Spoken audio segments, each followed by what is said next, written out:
Good morning everyone. अपना start करते हैं। अपना ने कल अंतर्राष्ट्रीय परिदृश्य तक पढ़ लिया था, आज अपने उसे आगे कंटिन्यू करते हैं।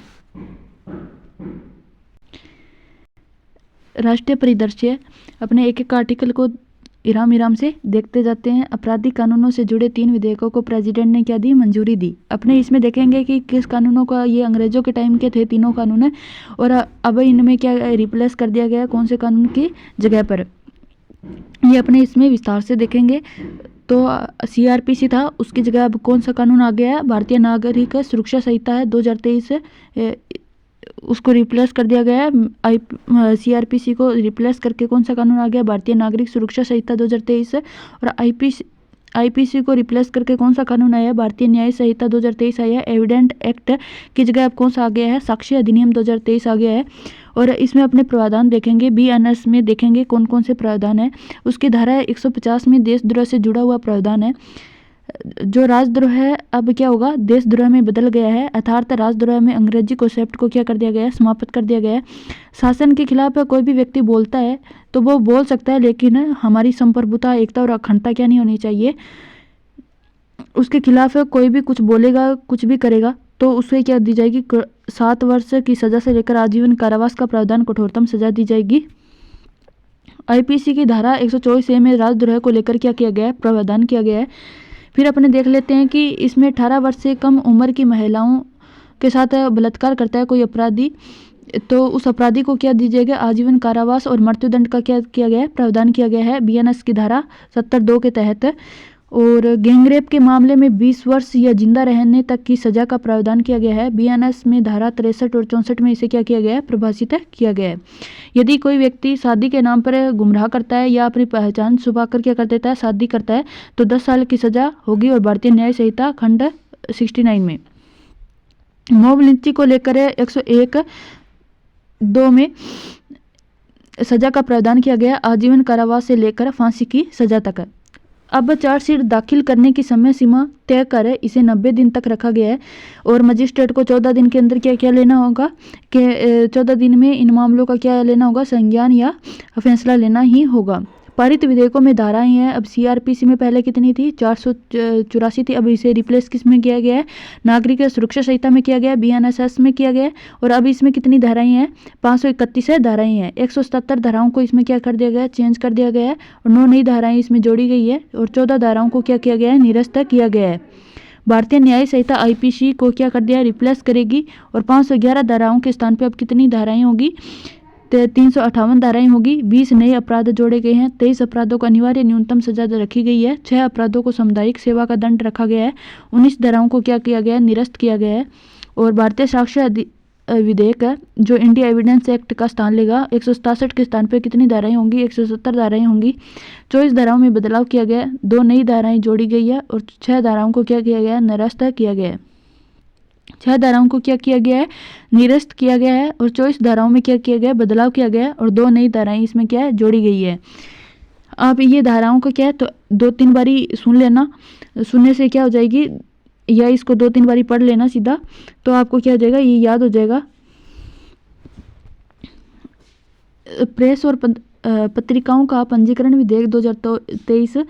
यह विधेयक प्रेस और पुस्तकों का पंजीकरण PRB अधिनियम 1967 की जगह लेगा। टेलीकॉम बिल 2023 है, वो telegraphy act 1885, Indian wireless telegraphy act 1933 है। और टेलीग्राफ वायरस एक्ट 1950 की जगह लेगा।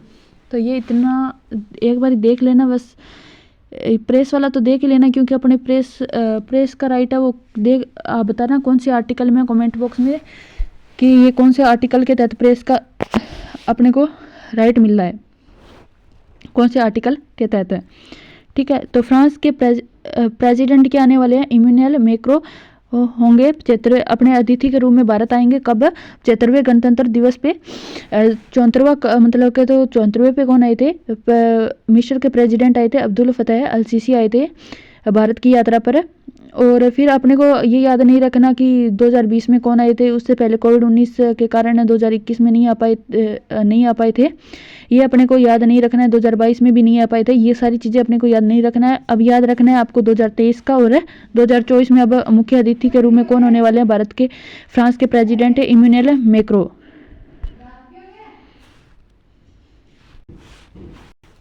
फिर अपने देख लेते हैं कि डाकघर विधेयक 2023 को मिली संसद की मंजूरी। इसमें क्या क्या प्रावधान किया गया है वो देख लेते हैं कि मुख्य बिंदु क्या है इसमें। तो भारतीय डाकघर अधिनियम में 1998 का स्थान लेता है ये 2023 वाला विधेयक है। और इसमें डाक सेवाओं का महानिदेशक को क्या मतलब क्या, तो डाक सेवाओं के महानिदेशक है उन्हें क्या नियुक्त किया जाएगा? भारतीय डाक का प्रमुख नियुक्त किया जाएगा, और उनके पास सेवाओं के शुल्क और डाक टिकटों की आपूर्ति सहित विभिन्न मामलों के क्या होंगे? नियम बनाने के अधिकार होंगे। और एक्ट की धारा 9 केंद्र सरकार को राष्ट्रीय सुरक्षा, विदेशी राज्यों के साथ मैत्रीपूर्ण संबंध, सार्वजनिक व्यवस्था और आपात स्थिति और सार्वजनिक सुरक्षा या कानूनों के उल्लंघन से संबंधित आधार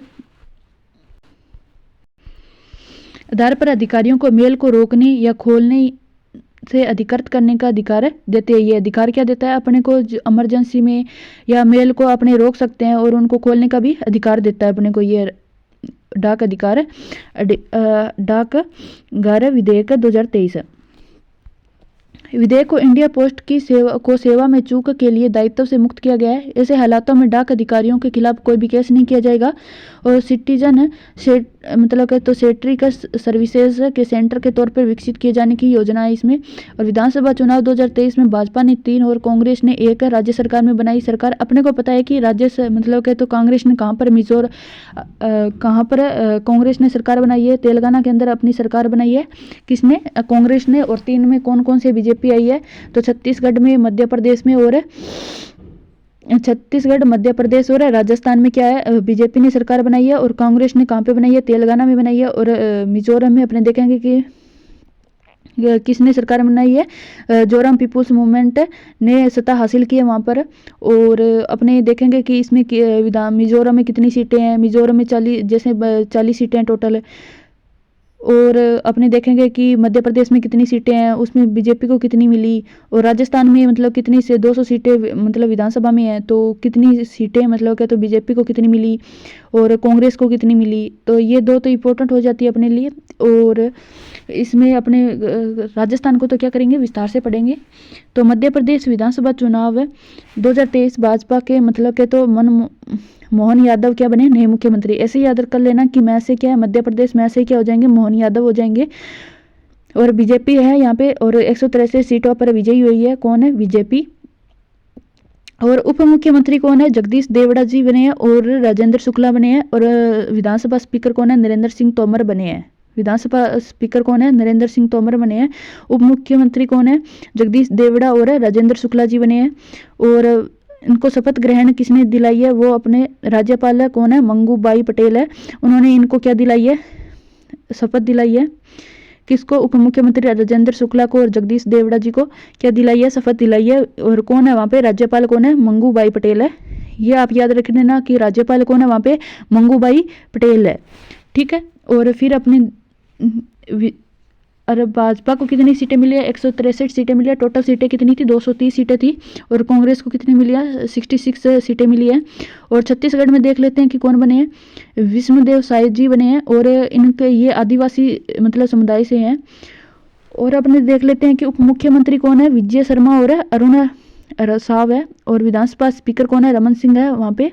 रमन सिंह क्या है? विधानसभा स्पीकर है। उप मुख्यमंत्री विजय शर्मा और अरुण साव। इतना आपको याद नहीं रखना। आप राजस्थान पीसीएस दे रहे हो तो आपको याद रखना है कि बहुमत कौन सा है? बीजेपी के। और मुख्यमंत्री याद रखने हैं आपको, विष्णुदेव साय है। और अपने बीजेपी को टोटल सीटें कितनी है? 90 सीटें हैं। और बीजेपी को कितनी मिली? 54 सीटें मिली। तेलंगाना में कौन बने हैं? कांग्रेस की सरकार आई है, और उसमें कितनी सीटें? कांग्रेस को कितनी? 64 सीटों पर विजय हुई है। और उप मुख्यमंत्री कौन है? मल्लू भट्टी विक्रम मारक है। ये याद नहीं रखना है आपको, सिर्फ याद रखना है कौन है यहाँ वहाँ के कौन बने हैं मुख्यमंत्री, कौन बने हैं? रेवंत रेड्डी जी बने हैं। और कितने सीटों कांग्रेस की सरकार आई है? 64 सीटों पर विजयी हुई है। ठीक है। और टोटल सीटें कितनी है? 119 सीटें हैं। फिर मिजोरम में देख लेते हैं। लाल दुहोमा अपनों ने देखे थे कि मुख्यमंत्री बने वहाँ के। और मतलब कहते हैं जोरम में पीपुल्स मूवमेंट को 40 सीटें, उसमें से 27 सीटें कौन है, जोरम पीपुल्स मूवमेंट को मिली है 27 है, और मिजो नेशनल फ्रंट को दूसरे नंबर पे मिली है 10 सीटें मिली है। ये क्योंकि ये तो क्या रहती है न्यूज़पेपर में चर्चा में रहती है, कौन सी, मिजो नेशनल फ्रंट, और वहाँ पे 13वीं विधानसभा के मतदान हुए थे। फिर राजस्थान के देख लेते हैं कौन सी विधानसभा के चुनाव संपन्न हुए थे। यहाँ पे 16वीं विधानसभा के चुनाव हुए थे और भाजपा को यहाँ पे सीटें, भाजपा को बहुमत मिला है, पूर्ण बहुमत, और भजन लाल शर्मा जी क्या बने हैं, नए मुख्यमंत्री मिले हैं। नए मुख्यमंत्री कौन बने हैं अपने, भजन लाल शर्मा जी बने हैं, किसके, राजस्थान के। और ये कहाँ से विधायक कौन से क्षेत्र से है, सांगानेर विधानसभा क्षेत्र से है। और अपने देख लेते हैं स्पीकर कौन है, वासुदेव देवनानी क्या है, विधानसभा स्पीकर है। उप मुख्यमंत्री दिया कुमारी है, विद्याधर नगर से विधानसभा क्षेत्र से है। प्रेमचंद बेरवा जी कहाँ के हैं, दूदू विधानसभा क्षेत्र से हैं। और विधानसभा स्पीकर है वासुदेव देवनानी, ये अजमेर उत्तर के विधानसभा क्षेत्र से है। और टोटल कितनी सीटें थी, 200 सीटें थी, उसमें से बीजेपी को कितनी मिली, 115 सीटें मिली है, कांग्रेस को 69 मिली है।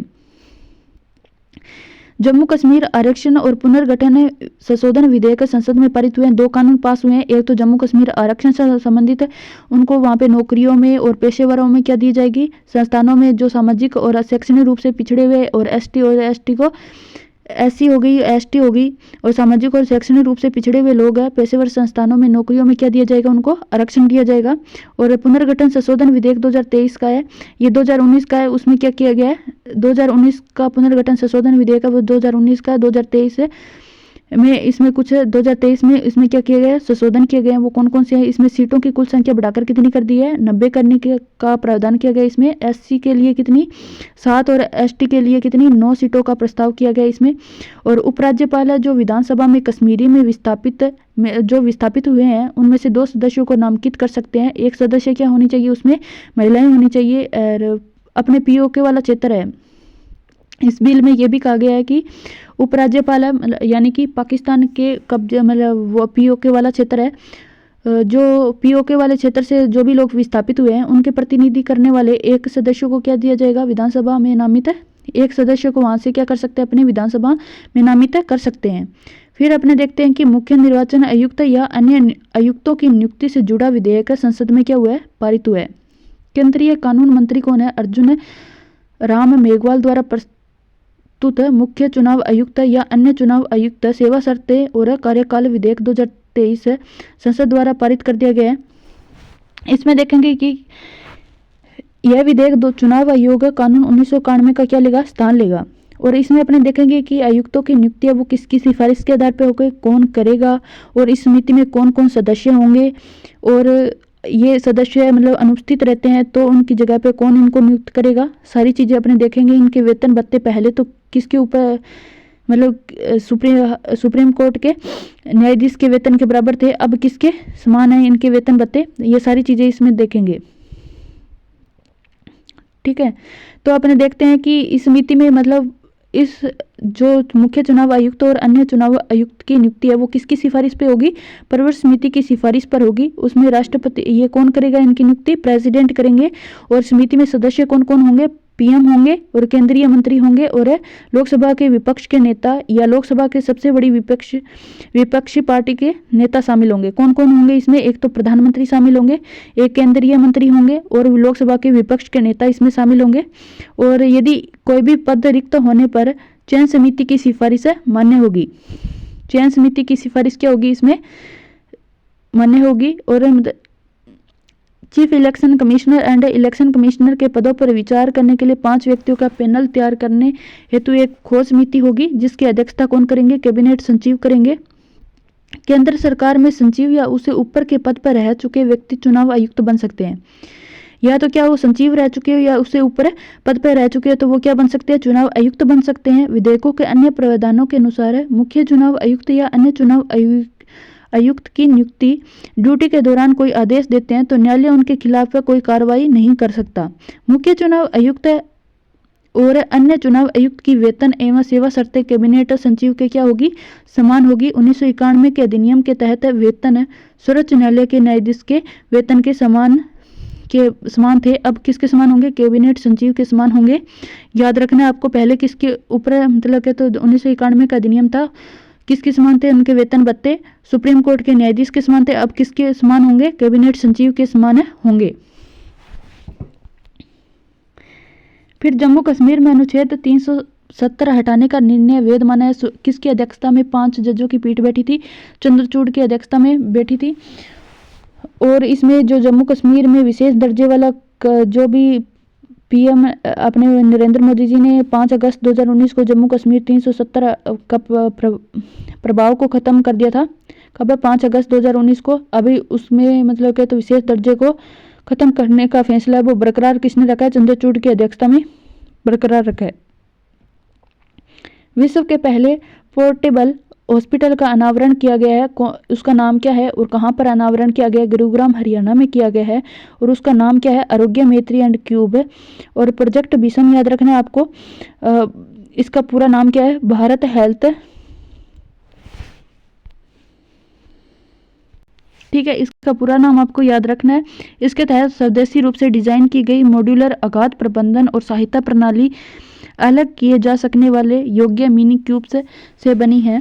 एक मिनी आईसीयू, ऑपरेशन थिएटर, रक्त परीक्षण उपकरण, एक्सरे मशीन या चिकित्सा उपकरण आदि शामिल है। इसमें 2 से अधिक रोगियों का इलाज कर सकता है। तिरुवनंतपुरम केरल में स्थित भारत सरकार की कंपनी HLL लाइफ केयर आरोग्य मैत्री क्यूब के निर्माण के लिए नोडल एजेंसी है। ये एस्पिरेशनल ब्लॉक प्रोग्राम की पहली डेल्टा रैंकिंग जारी हुई है। कौन जारी करता है? ये इंपॉर्टेंट है। और इसका संस्करण कौन सा था? ये पहला था। नीति आयोग जारी करता है। और इसका संस्करण कौन सा था? पहला था।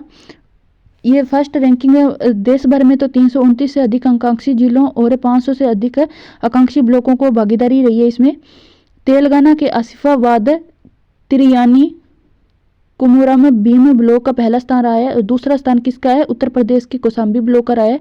और ये भौगोलिक दृष्टि से 6 जोनों में इसे क्या किया गया? विभाजित किया गया है। और 2 ब्लॉकों को इसमें कोई भी रैंकिंग है नहीं दी गई है।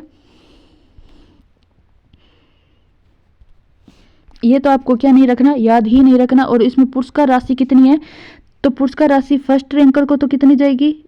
फर्स्ट रैंकर को तो 1.5 करोड़ है। और दूसरे रैंकर को कितनी दी जाएगी? 1 करोड़ है। ठीक है, तो गुजरात में गरबा यूनेस्को के अमूर्त संस्कृति में क्या है? शामिल है। तो आपको याद क्या रखना है? ये यूनेस्को के अमूर्त सांस्कृतिक धरोहर शामिल है। ये कौन सी बैठक थी? अंतर सरकारी समिति की 18वीं बैठक थी। और ये कहाँ पर हुई है? बोत्सवाना के कसाना में आयोजित की गई थी।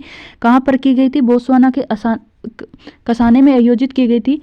और राजस्थान में बताना कि अमूर्त सांस्कृतिक धरोहर है में कौन शामिल है। और ये कमेंट बॉक्स में आप लिखना कि कौन है शामिल है। गुजरात का गरबा यूनेस्को के अमूर्त सांस्कृतिक धरोहर में शामिल है।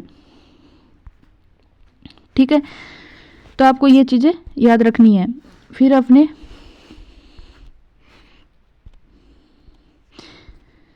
अपने देखते हैं गरबा का गुजरात का गरबा नृत्य इस सूची में शामिल होने वाला भारत की 15वीं धरोहर है।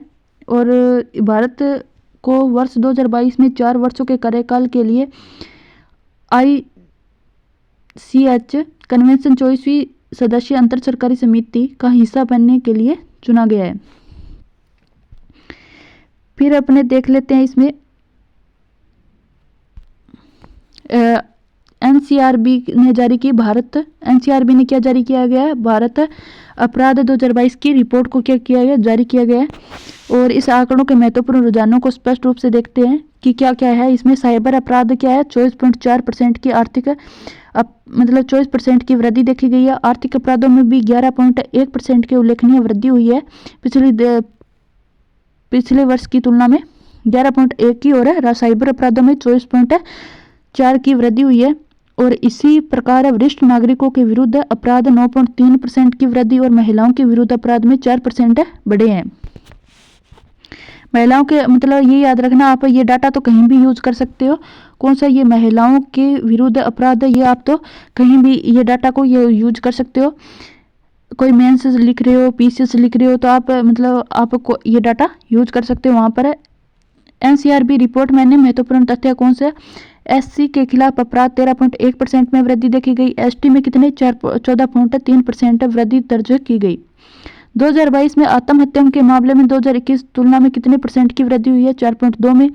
और कृषि क्षेत्र में कितने हुई है आत्महत्याओं की संख्या? 3.7 में वृद्धि हुई है। और आत्महत्याएं सबसे ज्यादा कहाँ पे हो रही है कृषि से रिलेटेड? महाराष्ट्र में हो रही है, कर्नाटक में हो रही है, आंध्र प्रदेश में हो रही है, क्योंकि वहां पर क्या है,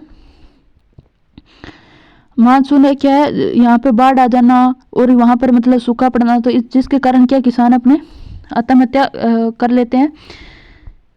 मामलों में पंजीकरण में 4.5% की गिरावट आई है।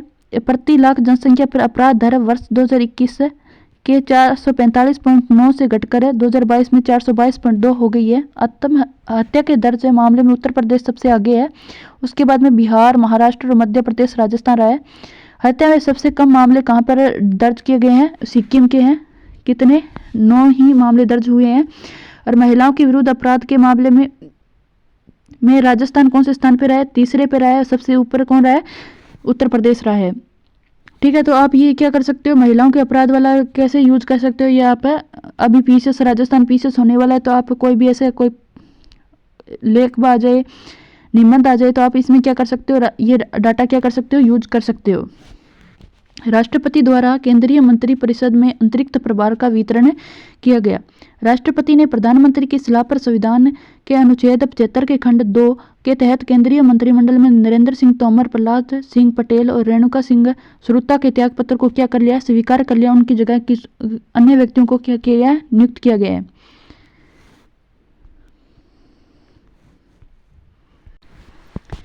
फिर अपने देख लेते हैं कि अर्जुन मुंडा जी को क्या है, कृषि एवं किसान कल्याण मंत्रालय का प्रभार सौंपा गया है उनको।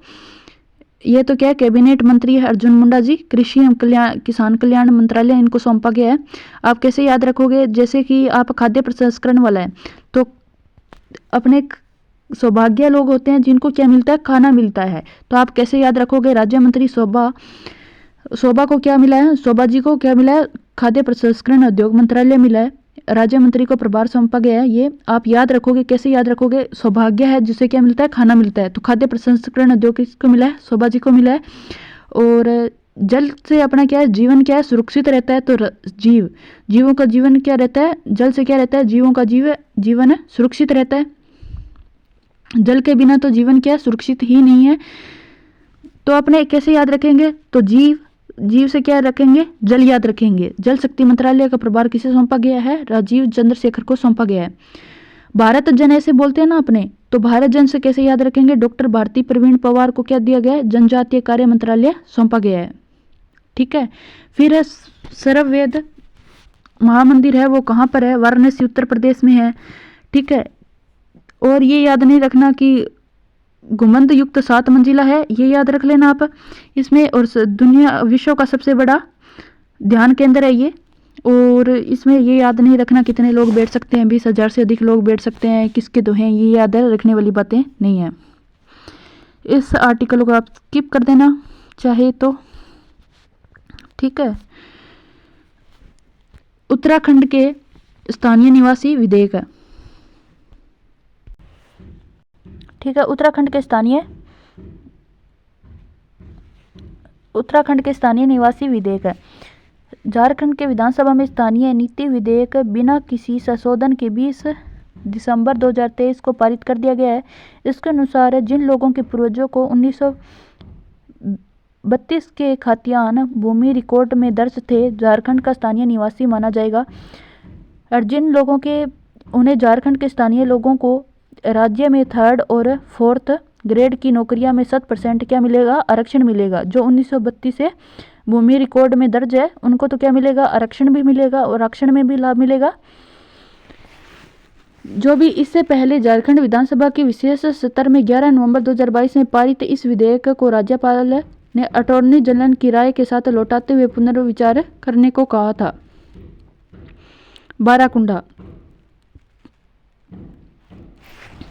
बाराकुंडा पढ़ लेते हैं। इको फ्रेंडली मेरीटाइम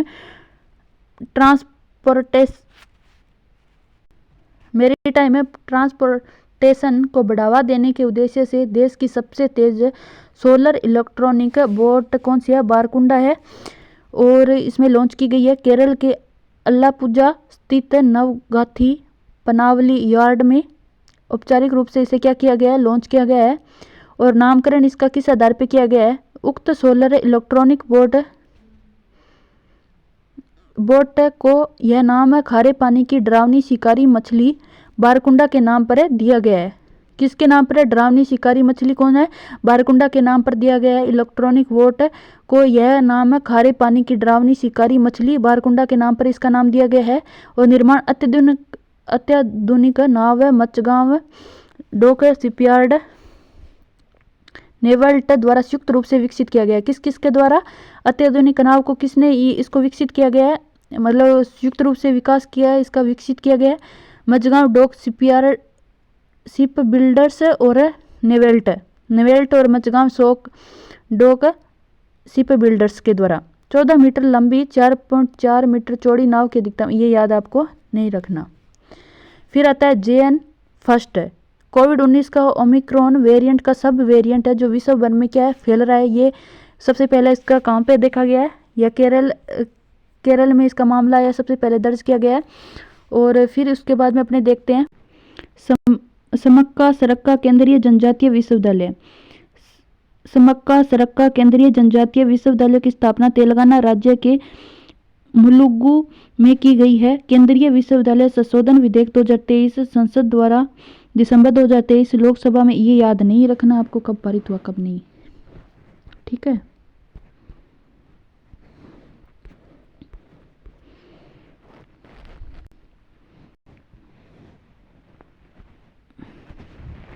फिर है प्रधानमंत्री नरेंद्र मोदी ने महाराष्ट्र के सिंधुदुर्ग स्थित राजकोट किले में किस महापुरुष की प्रतिमा का अनावरण किया है? छत्रपति शिवाजी महाराज का क्या किया है? अनावरण किया गया है। छत्रपति शिवाजी महाराज का क्या गया है? अनावरण किया गया है। महाराष्ट्र में सिंधुदुर्ग में स्थित राजकोट किले में किस महापुरुष की प्रतिमा का क्या किया है? अनावरण किया गया है।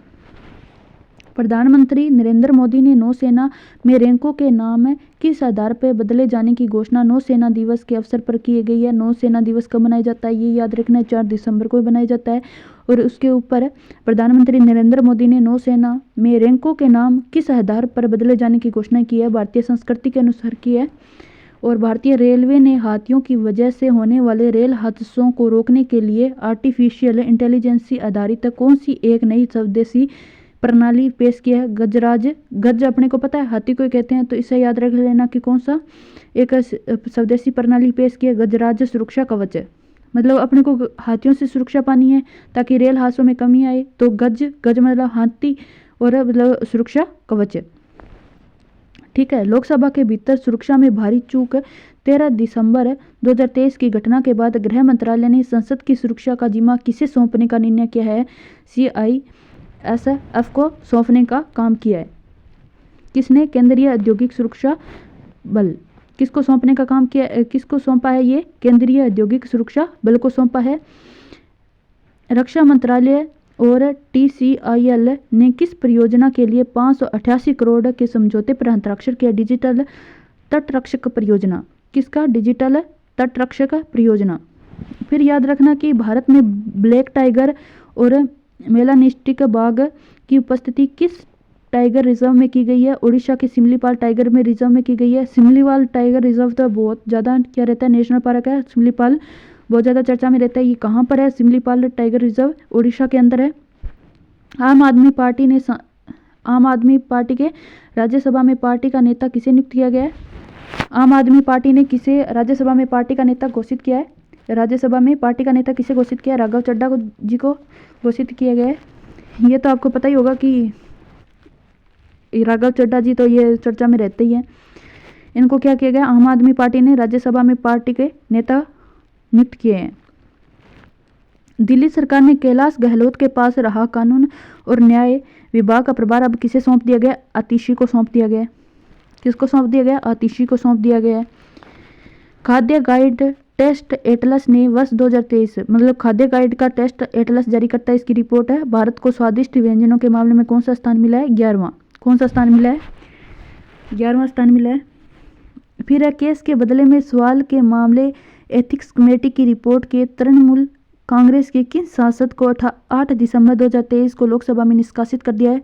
महुआ मोइत्रा को। अब याद रखना कि आप ये महुआ मोइत्रा और इनको और किसको, राजीव गांधी जी को, इनको दोनों को ही मतलब लोकसभा में निष्कासित कर दिया था।